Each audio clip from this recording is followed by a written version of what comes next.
মায়ের পেট থেকেই কোরআনে হাফেজ। কে এই শিশু? মায়ের পেট থেকে জন্মগত হাফেজ সে। মুখের বুলি ফুটতেই তিনি অনায়াসে বলে যাচ্ছেন কোরআনের বিভিন্ন আয়াত। শুধু তাই নয়, কোরআনের একটি অংশ বলে দিলে তিনি অন্য অংশ থেকে শেষ পর্যন্ত বলতে পারেন। কে এই বিস্ময়কর বালক? কোন দেশেই বা তার জন্ম? বিস্তারিত থাকছে ডেস্ক রিপোর্টে। মায়ের পেট থেকে জন্ম হাফেজ সে। মুখের বুলি ফুটতেই তিনি অনায়াসে বলে যাচ্ছেন কোরআনের বিভিন্ন আয়াত। শুধু তাই নয়, কোরআনের একটি অংশ বলে দিলে তিনি অন্য অংশ থেকে শেষ পর্যন্ত বলতে পারেন।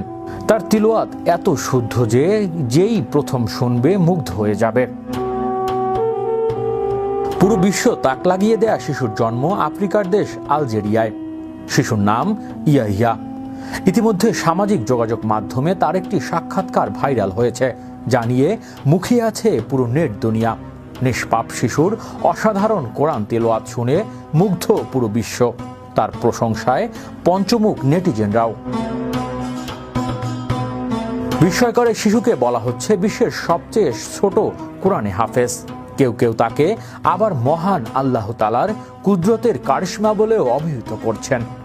জন্মের 2 বছরের মাথায় তার কোমল কণ্ঠে কোরআন তেলাওয়াত এক অবিশ্বাস্য বিষয়। শিশুটির মা আরো বিস্ময়কর তথ্য দিয়েছেন।